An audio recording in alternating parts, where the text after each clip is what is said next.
everyone, my name's Crystal and I am customer support at OwlCrate. I'm really happy to be taking part in the 25 Bookish Facts About Me series, so let's just get going. So my first bookish fact is that I've never really been a library kid nor a library adult. The first time I made proper use of a library card is when I lived in England in 2009, and I've only just started using the library here in Vancouver. I also kind of skipped the entire teen book phase. I went from reading cute little books about animals to solving murders on British race courses with Dick Francis. It's only in the past couple years, especially working for OwlCrate, that I've been catching up on everything in the YA world. Of the whole OwlCrate team, I'm actually the only one who really loves ebooks. I got an e-reader for Christmas about 7 years ago and I have not looked back. I took an assortment of film, pop culture, and English courses in university, and my favorite of those courses was Canadian detective fiction, which actually introduced me to my favorite author. That favorite author is Peter Robinson, and of all his books, there's only 2 that I haven't read, and I'm always looking forward to the next Inspector Banks book. In the past couple years, I've become obsessed with audiobooks and just love getting absorbed in them. I find that I have trouble just sitting still and listening, so I end up getting a lot of housework done when I'm in the middle of a good one. More times than not, I take the dust jacket off of my hardcovers when I read them, unless the hardcover is white or light colored, and then I don't like getting them all grubby, so I leave the dust jacket on.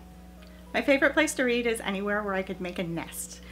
Cozy blankets, fluffy pillows, a snack, a drink, and you'll find me there hours later. Since reading the Illuminae files and the Across the Universe trilogy, I really want to read more sci-fi, so if you have any recommendations, please leave them down below.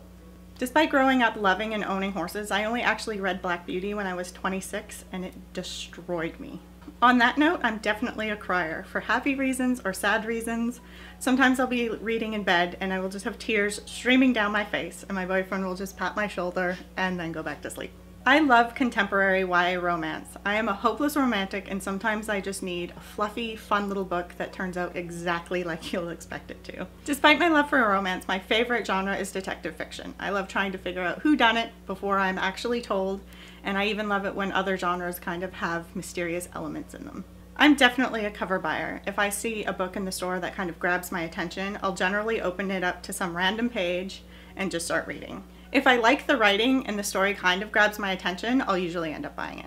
I never used to be able to read more than 1 book at a time, but now I usually have about 2 or 3 on the go because I read for work and I always have an audio somewhere in progress. So before working for OwlCrate, I never really went to very many author events, so I don't have that many signed books. However, about 7 years ago, I met the creators of Fables at Comic-Con, and I got this book edition of Peter and Max signed by Bill Willingham and Steve Lee Aloha. Steve even personalized a few of the illustrations inside, which are absolutely beautiful, and this is one of my treasured signed books. So I'm a liker. I generally can find something in anything I read that I like. There's always some kind of redeeming quality, so I usually give books 4 or 5-star ratings. However, if I don't like something, I hate it. So, shocking fact, I've actually never read a Sarah J. Maas book. I know her books are super popular in the community and I hear nothing but good things about them, but I think the length of the series is just daunting, and every time I think about picking them up, I'm just like, I can't.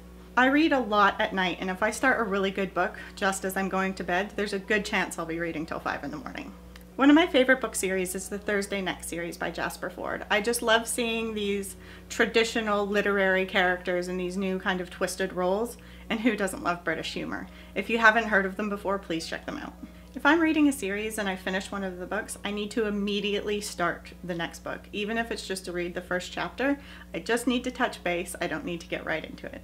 There are always a few books on my radar that I can't wait to come out, especially since I started working for OwlCrate. That list has really expanded, but I never think to look for pre-order campaigns. I don't know what's wrong with me, and then I'm always really jealous of all the cool things people get. Surprisingly, one of my most read books is not Harry Potter. It's actually The Count of Monte Cristo, and I only read it because it was mentioned in a movie, but I ended up absolutely loving it, and I've read it about 10 times. Some people either really like this or really hate this, but I'm not against reading the end of a book while I'm still in the middle of it, especially when it comes to a mystery. But I won't read like the entire end, just the last sentence, so I can kind of figure out what might happen. And finally, it wouldn't be a bookish list without mentioning my favorite Harry Potter book. And I actually think I'm in the minority with this one, but I'm a proud lover of The Order of the Phoenix. So that has been 25 bookish facts about me. Thank you so much for tuning in. I'm really hoping to be part of more videos in the future. If you liked this one, please give it a thumbs up and subscribe to our channel. Happy reading and thanks for being awesome. Bye.